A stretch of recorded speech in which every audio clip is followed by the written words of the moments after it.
It is time to roar around the ring. We are getting ready for the Elimination Chamber in Chicago this weekend. That dude, Daryl Taylor, is here with me. I am Justin Valentine, and we got some predictions to get through. And you and I were talking before we jumped on. It feels like a lackluster road to WrestleMania overall, and I think we'll touch on some reasons as to why that is.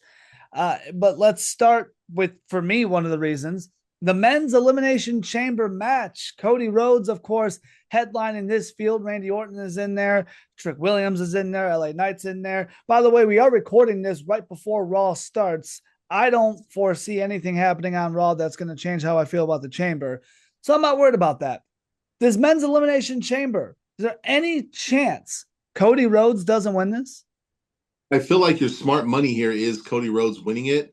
Now, from a creative aspect, is that exciting? No. So I want to preface by saying I am still very much a fan of Cody Rhodes. Okay. However, I feel like we've gone to that well one too many times during the last 4 years or so. Yeah. It was cool. It was great when needed. And now we're getting to the point where it's like, we got to go a different direction while still keeping Cody as one of the main event players, but not necessarily in the title picture. However, that being said, I really feel like he's going to be the one to win the Elimination Chamber. Yeah, it feels too predictable to me. I'm looking at this is for Drew McIntyre, obviously, because we know Roman Reigns has chosen the world champion, and we'll talk about that. But when it comes to this match, yeah, who makes sense? Jacob Fatu is not in this. That's the only other person that is having some type of story with Drew McIntyre. They did a little bit to try to make us believe Randy Orton could be an option. He's not an option. You know what I mean? Like, we're not doing Randy Orton and Drew McIntyre at WrestleMania. I don't see that. Anyone else, there are names in this, but not names that make sense for a Drew McIntyre WrestleMania match. And that's where it's just like, yes, I'm a fan of Cody Rhodes as well, but Cody Rhodes, the character, Cody Rhodes, the storyline, and this is probably more at the writing than him specifically. It feels very stale. It feels very much John Cena when fans got sick of him being the top guy. And it was always John Cena who won every chamber and John Cena who was in every WrestleMania main event. And it got that predictable. We've seen this Cody Drew match over and over again. Where do we go with Cody Rhodes? It feels like we're stuck in, like you said, this rotation of the same thing over and over. What is the fix to that? So immediately leading into WrestleMania, I'm not sure where you put. Let's say Cody doesn't win the Elimination Chamber. I don't know where you put him. That's what leads me to think he has to win the Elimination Chamber, right? Because you could try to sell me the whole, Cody Orton feud, but at this point in the game, that feels very wedged in, very rushed, and the story would not be as compelling as if it were maybe next year, right, with Cody being champion or Randy being champion going into WrestleMania next year. Now, it's going to be in Saudi, so that's a whole different discussion we're having there. But at least for this year with Cody, I don't know what direction you go in. I look at the SmackDown roster, and I don't know where you would put him outside of the world title picture. That's the sad part, right? Like, they haven't done that. He came back, he had his trilogy with Seth, he got hurt, he came back after that, won the Rumble. He's been in the world title picture ever since, right? It's just been constant shoving Cody. The little Brock Lesnar feud got a bunch of matches out of that, and there's just been world champion Cody Rhodes. And that's the sad part. And here's the thing, Cody Rhodes is gotten to the point that John Cena was at one point. He's gotten there quicker because Cody Rhodes is a heel. Cody Rhodes is a politician. That's who Cody Rhodes is. It's just who, and that's your favorite word for him. I love it. It's so true, and it's fine if that's who he is. That's who he chooses to be. The suits and everything. Of course, he was running things with AEW. So, like, yeah, that's his personality. Dive into that then. Give us that. And you keep showing little things of hints of this and hints of that and not giving it to us. It's gotten to a point. My initial thought was, gosh, whatever the initial plans were for Cody Rhodes and WrestleMania must have been, something must have happened. And now when I said that, I go to myself, it feels like I've said that a lot since Triple H has taken over. It feels like Yeah. I'm given a lot of excuses of, gosh, it feels like the original plans must not have worked out, so they had to pivot. How many times have you used that word since Triple H has taken over? And Yeah. now we're looking at this. Cody and Drew it's been an ongoing feud even after Drew won the title, and now it looks like some form of that will be at WrestleMania. Jacob Fatu though still wants Drew McIntyre. What are the chances we get a triple threat at WrestleMania? So probably pretty good. And you're right. I mean, that's a whole different subject. The Triple H. I feel like a lot of us as fans have kind of made excuses because we really want, in the post Vince era, we want Triple H to be very successful. And he Yes. started off hot. I mean, a lot of stuff was really hitting. And I think that we really wanted to give him that sort of like, well, the Triple H can do no wrong kind of thing. Sure. And we're kind of confronting some flaws now, but as far as WrestleMania goes, world title picture, I think a triple threat would, because again, Jacob Fatu, where do you put him? You know what I mean? Like, I don't know. You again, everything at this point is, if you didn't have it figured out 6 weeks ago or 2 months ago, you're already way late to the party trying to Sure. figure it out. So at this point, if I'm in creative, if I'm booking, I'm seriously looking at a triple threat match here. Yeah. And now going into that, you're also going to have to understand that a lot of those fans are probably going to want Jacob Fatu to win that title, and they're going to boo Drew, and they're really going to boo Cody. Right. Because it's going to be and I'm going to say the name, it's going to be Chris Benoit versus Shawn Michaels and Triple H all over again. We want this guy to get the push. We want this guy to walk away with the title. You guys have already done your thing. We've seen you. Right. So if they go that route, they have to be prepared for, hey, Cody Rhodes, while he's going to still get his fanfare and the merchandise is going to sell through the roof, he's probably going to get booed in Vegas if you're putting Jacob Fatu in that match. And what bothers me is I've been thinking of Jacob Fatu, Cody, Drew triple threat for a while, but there is so much more upside with Jacob Fatu winning the Rumble or winning the Chamber than Cody doing it. Cody, if you're a fan and you're buying a ticket for the Chamber in Chicago and you go just to see Cody earn a WrestleMania title match, I don't care for that, right? And also, Jacob Fatu winning it and Cody Rhodes weaseling his way into the triple threat is the perfect entry to a Cody Rhodes heel turn.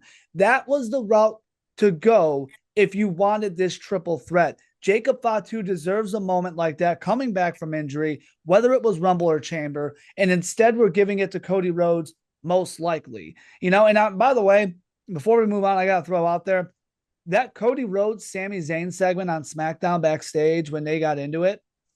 I have never been so annoyed watching wrestling in my life. I was listening to those two go back and forth, and I was actively like, shut up, both of you. Shut up. Well, I don't care. There's your match. There's your Cody Rhodes match. For what? I don't know. For nothing. And that's the problem. Why? That's why the do I problem. keep right? For nothing. And who's the heel and who's the baby face?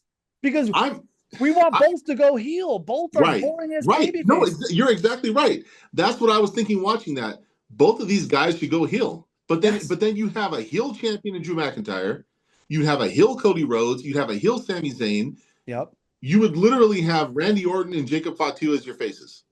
This is Triple H starting to, I guess, see the problems that we saw a while ago when you overly tease without actually executing. Yeah. You were overly teasing a Randy Orton Cody Rhodes feud, never got it. Overly teasing Sami Zayn potentially turning heel, Karrion Kross, so many others instances, never did it. Overly teasing Cody Rhodes potentially being in an opportunity to turn heel, never did it. And now we're in a situation where it's like, I don't care about Sami Zayn. I'm sick of hearing him whine about not winning. I don't care about Cody Rhodes lost his title and the Golden Boy wants to be back on top. I don't care about it anymore. No. At that point, it's like Triple H writing is like that friend that constantly brings up a problem and then as time goes on, never really does much about it. Yeah. And then they continue to bring it up looking for the same sympathy, and years go on and you're like, all right, dude, you're not doing anything about it. So why am I going to care if you're not going to care? Right. That's how I feel. No, you're right. And Triple H, like, I don't want to turn this into we're going to bash Triple H and he sucks and all. Like, Triple H doesn't suck creatively. No. It's just right now we're seeing we're seeing a lull here, dude. And for somebody like Triple H who really stressed, the story and telling a story and follow the story and let it develop, cool, man. I'm all for that. But if I feel like he booked himself into a wall here, Yes. because not only that, but you're looking at the reports are coming from WrestleMania, in Vegas Part 2, is it's not moving as much as they would have wanted it to. And now you Right. can attribute that to a lot of things, probably more so the price of things, right? Vegas itself, to take a trip to Las Vegas is expensive in itself. Yeah. Now factor in buying a ticket for WrestleMania where the lowest ticket price is $300+, right? Right. You're I mean, that's a lot of money. And then if you're going to make that financial investment, what is my entertainment return that I'm getting? Okay, Exactly. well, if you're telling me that the main event on night 2 is CM Punk and Roman Reigns, well, hell yeah, I'm all in for that. That sounds Right. great. I'm looking forward to that match. But that's the only thing you have right now to reel me in to I'm not even flying to Vegas to watch this. I'm Right. watching at home. And right now, I might as well just wait till the main event of night 2 because nothing else is booked and anything that could be possibly booked doesn't sound as interesting right now. Exactly. Let's talk about, you mentioned the world title picture, CM Punk and Roman Reigns. Roman Reigns choosing Punk. No chance Finn Balor wins this match at Elimination Chamber. We'll get to him in a second.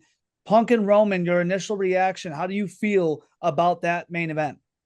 I think it's probably right now, given the landscape of everything, and there's other names you can put in, but I think right now, outside of Cody Rhodes, that's your marquee match. Yeah. That's the biggest match you can put on for a WrestleMania. Now, unfortunately, they do 2 nights of WrestleMania. If you did a one-night WrestleMania and you ended the show with that, and you could put Cody Rhodes third match, fourth match, fifth match on the card, you'd be fine. It'd be a nice WrestleMania. But that right now is carrying the entirety of WrestleMania. Yes. The entire Because weekend, two you can nights. give me the undercard matches, and I'm sure they'll be fine. But just the direction that we're seeing on both shows, I'm like, I don't know what you're gonna do in the next 5 weeks or so that are really gonna get me like, oh, I gotta watch it. Like right now, like I said, I'm really just hyped about that match. Yeah, that's it, right? And it is a great match. It's the best option. Seth Rollins' injury played a role in that. I'm sure Seth and Roman may have been on the table. There's a lot of different things that Yeah. could have been on the table. This is a great match. It's going to be a great story. Of course, Paul Heyman, that story connecting these two. Not that he's involved in the story, but it's an easy connection. That promo those two had, great. But the problem is, like you said, the entire weekend, right now, the pressure is on those two to sell everything about this WrestleMania. Because even if we get a Cody, Drew, Jacob Fatu match, that's cool. Is that a WrestleMania main event worthy? Do we care that much? I'm happy to see Drew as champion. I'm happy to see Drew in that spot. But you're also worrying about, again, booking yourself into a wall, because as much as fans want to see Jacob Fatu go over, fans are also very happy that Drew McIntyre is champion. So now you're going to be in a situation where, okay, Jacob Fatu's champion, but Drew's already dropped the title. We wanted him to be a champion. You know what I mean? Cody Rhodes is the one person that shouldn't win that, and there's a good chance he probably would.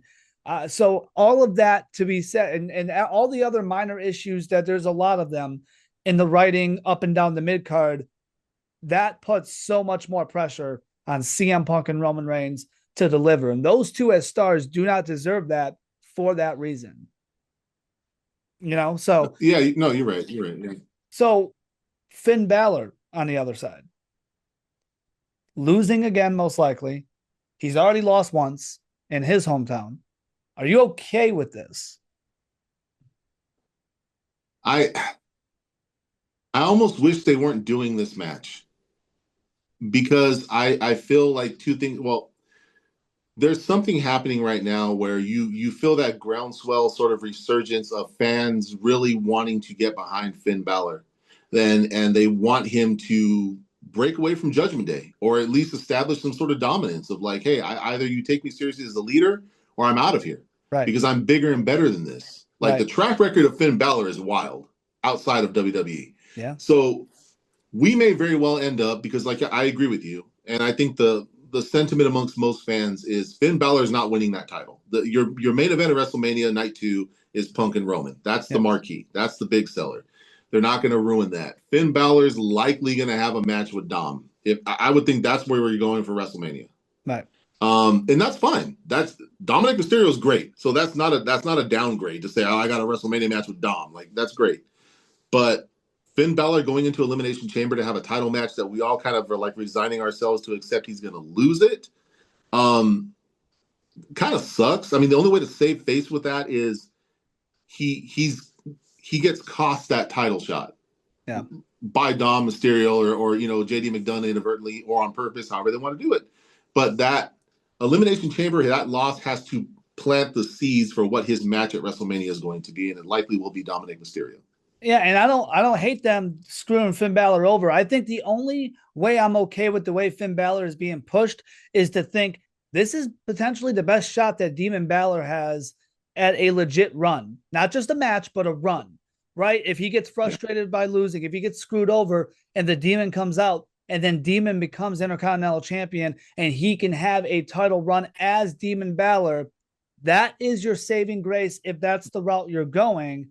If there's any other outcome to this, it's not worth having Finn Balor lose twice on a stage like that. To see, I love CM Punk. I know it's CM Punk, but we can't have him lose twice, including in his home country on that stage for no reason. Yeah. No, I mean, well, losing clean. That's what I'm saying for Elimination Chamber. Don't have him lose clean. I don't want CM Punk like, oh, Balor almost had it, but Punk caught him again. And no, you can even do a thing where it's like, dude, the ref got knocked out and the crowd's counting to 10. Like Punk is down. Balor won this thing. And then another ref comes in, whatever, gets almost a 3, and then Dominic or whoever pulls them out. And there's your screw job, and it's like, wait a minute, but if Punk just beats him clean, it's like, okay, well, I know we got to make Punk look strong going into Mania. I get it because he's the champ, but we can't do this little 2 steps forward and 3 steps back with Finn Balor. Like you can't, because then whatever match he has at WrestleMania, it's like, dude, you just gonna lose that one too? Like, so yeah, they got to be careful how they book the Elimination Chamber match, or the title match with him and Punk. And I know we're trying not to be a whole, hate on Triple H thing, but this is another example of it, right? What are we doing with this? Why are we doing this? Finn Balor's too big of a name just to do it. CM Punk doesn't need it. You could have done so many other things. So again, if there's a reasoning for it, if there's a method behind it when it comes to him not losing clean and what he gets out of it, I'm all for it. There's no reason for Finn Balor to win this match. So there's always that reason of, or the thought of, why even put him in it if there's no reason for him to win it.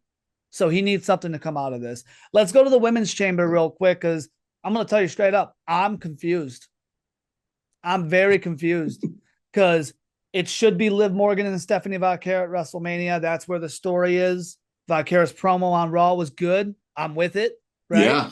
Dom being there, I was with it. That sold me on that match. I was worried about Liv winning the Rumble because I'm like, Vaquer or Jade Cargill doesn't really make sense to me. That promo sold it for me. My issue is the entire field of the women's chamber. I don't care to see any of them face Jade Cargill right now. The Jade Cargill title run too has been kind of like a head scratcher. I feel like I expected more and I'm not getting it. Yeah. It's another example where you go, gosh, I wonder if Triple H booked this expecting Bianca Belair to come back and something happened, so they had to pivot. See, there we go again. And it also speaks to something you said a long time ago, and I disagreed with you vehemently. And I told you, no, Justin, I think it's because she's a star and she's this and blah. I was really like rah for her, Jade Cargill is a star. She looks like a star. She carries herself like a star. She's presented like a star. You had the proper approach that I'm starting to see. The car looks nice, but what's under the hood? And right now, because there's not a Bianca Belair and the plans aren't kind of clicking like they should, we're seeing what's under the hood, and it's not really carrying the whole trip forward. No. Well, and I will defend Jade Cargill a little bit because the Bianca Belair thing, yes. But also, how many times does she have to go through BFAB and Meacham? Like, she's the world champion, right? We've already done Tiffany Stratton, Alexa Bliss. I love Alexa. That doesn't do anything for me. Kiana James is just a fun story. She shouldn't win it, right? Rhea could be, that's a big time matchup. But my issue with that is Rhea and Io in the tag team division is awesome. And I'd rather see them highlight the tag team division at WrestleMania. Yeah. And maybe you do a Rhea pulls double duty because she's that big of a star. You could go that route. Yeah. But Rhea and Jade feels very forced. And it feels very much like, oh, we assumed Bianca Belair would be here for this. So now we just need to throw the other big name into this. That's what I was about to say. You're right. It is a marquee match. It's a big match. And Jade and Rhea that could be your main event for night one if you wanted it to be. I mean, it won't be, but it could be. But it does feel very like, oh, well, consolation prize, guys. We didn't have the one we promised you. They've barely crossed paths. You thought we were going to go to Disney World. We're actually going to Orlando Studios, Universal Studios. Same thing. We'll still have fun. It's rides. It's fun. Come on. We'll still have fun. And yeah, it'll be fun. It'll be cool. But it's like, oh, we kind of hoping for something else here. And I feel like we've been hoping for that something else for a couple of years now. And it just hasn't really panned out. So, I hear you on that. Rhea can basically do no wrong. I mean, she has all the aura, all the star power you need for a main event player, a big superstar in WWE. But yeah, I mean, I don't want the tag titles to become an afterthought because especially with the women's division, the tag titles in general, it's so easy for them to become an afterthought because one of the title holders has a much bigger feud going on. And it's like, well, then why do we even have these tag titles? Right. And then Io doesn't deserve that either because Io's a superstar. No. And now if we're focused on Rhea and Jade, meanwhile, Io's having her own tag team division feud by herself, basically. That I don't love that either. So again, I just default to the biggest name in the chamber because none of the names in the chamber make any sense to face Jade Cargill. There's no story there with any of them. There's no history there. And then for some of them, just the matchup itself doesn't scream WrestleMania to me. Well, here's the thing, dude, and it just kind of dawned on me right now because we're talking about different names in both chambers, especially in the women's chamber. And it's cool to give like younger stars and newer stars opportunities. It's cool to give them opportunities to shine in big matches. Like you look at like a Javon Evans is great, right? And and it's like, but when you load your big matches full of people that don't really have a story or have any real business being in the world, like the main event WrestleMania picture, it's like maybe we should have just gone with what brought us to the dance if it's available and stop trying to overthink things. Right. Sometimes it's okay to rely on the big names to just be the ones that fill the big matches. I'm looking at both chambers and I'm going, maybe we should have just ditched Elimination Chamber this year. You could have just had one-on-one matches. Yeah. Cody versus Jacob Fatu. The winner faces Drew. You know what I mean? Like, because of what you just said, we have in both chamber matches, they're going to be entertaining because everyone is so talented, of course. Yeah. It's not that. It's both chamber matches are full of 5 names that have no business winning and 1 name that should win. And if it's not them, what the hell are we doing, right? That's both chamber matches right now. Like Kiana James versus Jade Cargill, Alexa Bliss versus Jade Cargill. You want Javon Evans versus Drew McIntyre? Even we've seen Randy and Drew how many times? Like, LA Knight and Drew McIntyre. Like, no, we don't want to see that. No. It's Cody and Drew. It's Jade and Rhea, and Jade and Rhea don't even have a story. Right. No, and like the names. So I don't like to say lesser names because they're not lesser performers. It's just if you put a Javon, like let's say you're gonna have this big out of nowhere Javon Evans Drew McIntyre match, right? And you're like, because we really want Javon Evans to go over. Well, he wins that title on SmackDown randomly because now you've created this giant moment that was unexpected with a guy who's the underdog. And it's like, whoa, what the hell just happened? We missed it. We didn't get to, but when you're like, okay, we're going to put you to the chamber and then we're going to put you to WrestleMania, that whole journey is going to, and I'm not trying to pick on Javon Evans here because I'm a fan. I love the dude. Of course. But I'm just using it as an example. Yeah. That whole journey from chamber to night 1 of WrestleMania is going to be chock full of why did they go with this person? Why are they in the main event? How come they didn't just do Randy Orton? How come they, and it's like, yeah, we've seen Randy Orton. You've given us matches you could have saved way too early and way too often. Right. I thought that with Randy Orton and Aleister Black. I'm like, oh, Randy Orton would be a perfect Aleister Black WrestleMania, make him feel important. And then we And SmackDown main event. SmackDown. Yeah, and I'm like, oh, so you, because when you start thinking about, okay, well, who can I pair Randy with? Okay, well, Aleister Black has a cool look. He's got Zelina. They're doing their thing. Who can I pair him with? Oh, yeah, what about Randy? Oh, we're going to do it on SmackDown. Okay, well, then there goes that for WrestleMania. Never mind. Okay. Yeah, no, that's exactly how I felt about that. And Yeah. I think the only other name in the chamber is Trick Williams, because that dude's a star. Oh, he's so good. Star and a half. And the crowd reaction to his it's all hitting. It's all there. But at the same time, if that were to happen, he deserves it. He's a star, but there'd be a lot of questions of why.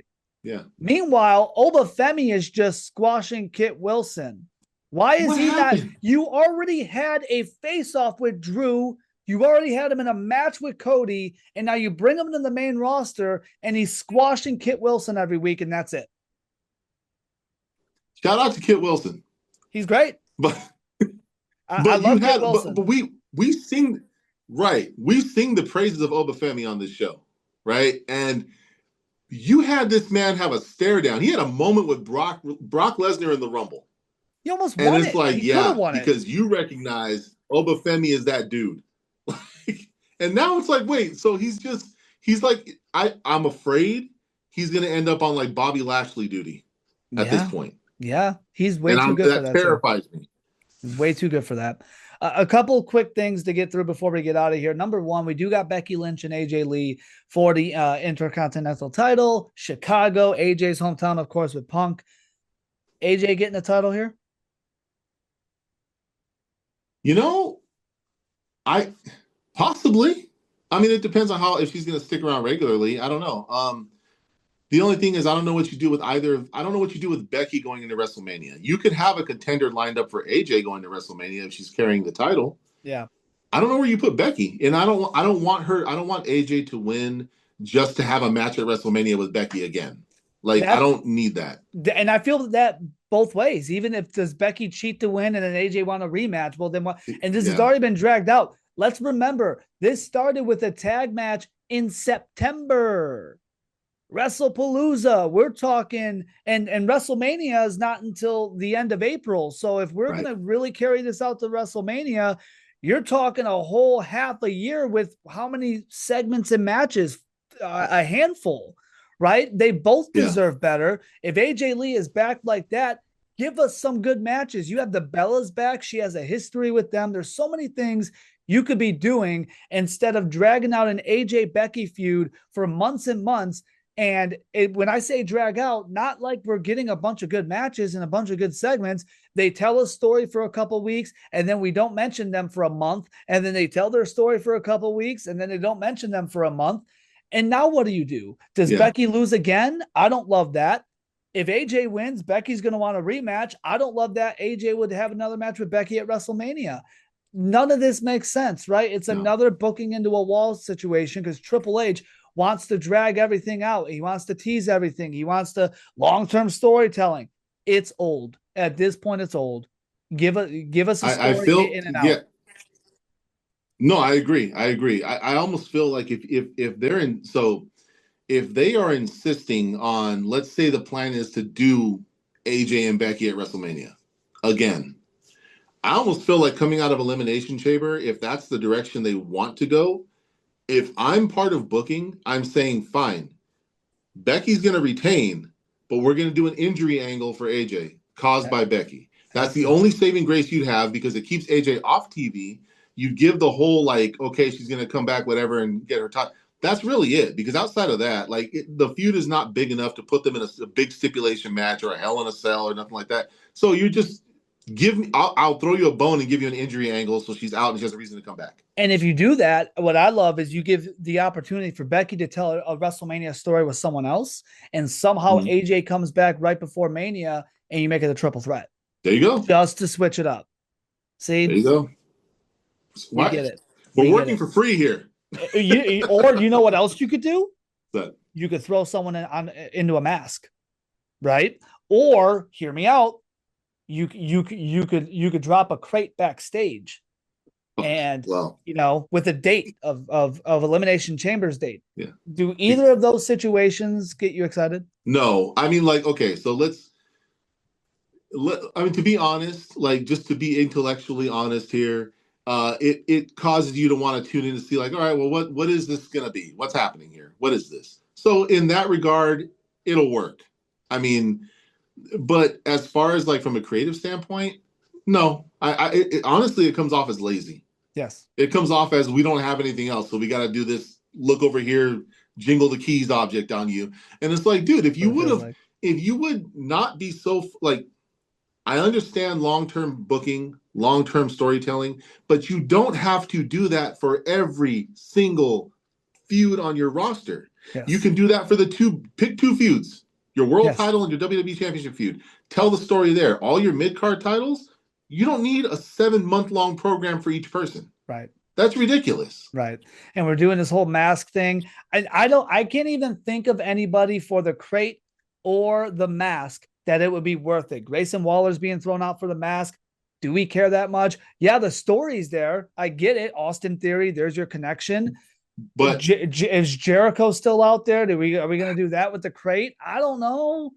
I don't even know if Jericho will make sense in either of those things, especially the mask. Now, here's the rumor mill one. Now, you probably saw it. And I'm like, if you go somewhere with it, great. But I don't see where you go with it unless Seth Rollins comes back or whatever. People are saying Bad Bunny under the mask or in the crate. And at this point, your reaction right now is exactly what I said when I read that. I'm like, dude, why not? Why not? Go for it. Because I'm a Bad Bunny fan. It's timely because of the Super Bowl halftime show. Yeah. Fine. Let's do it, dude. Why not? Every time he's been in WWE prior, he's been great. He's been entertaining. But at this point, dude, with everything else, I'm like, you know what, dude, why not? Go ahead. I don't care. Like, you guys don't care. Why do I care? I'm watching Roman and Punk, and that's all. Well, Liv and Stephanie Vaquera, too. That guy, again, that promo got me. That promo was really good. The one little thing that I thought would have really made it really, really good is because, she's speaking Spanish the whole time. And Dom is kind of like, no, that's not. Like, if Stephanie would have really gotten Dom's face and been like, tell her what I said. Yeah. Tell her. Yeah. Translate it. Like, really got forceful about it. I would have been like, damn, this woman's going to kill her at WrestleMania. Yeah. I love it. That definitely sold me. And I will say, Liv Morgan is a superstar. She deserves that platform. Oh, yeah. My only worry was, is there a good matchup? They made this good. So I will give them a ton of credit for that. When it comes to the mask and the crate, it's not that I don't have predictions or don't know who it is. I just don't know who would make it worth what we're doing here. All the excitement, right? Roll Around the Ring will be back in March. Maybe the Road to WrestleMania will make a little more sense. We shall see. Follow us on social media at JV Around the Ring. Like and subscribe on YouTube at Roar Around the Ring. He's at Dude Darrell Daryl Taylor. I'm Justin Valentine. We'll talk to you guys very soon.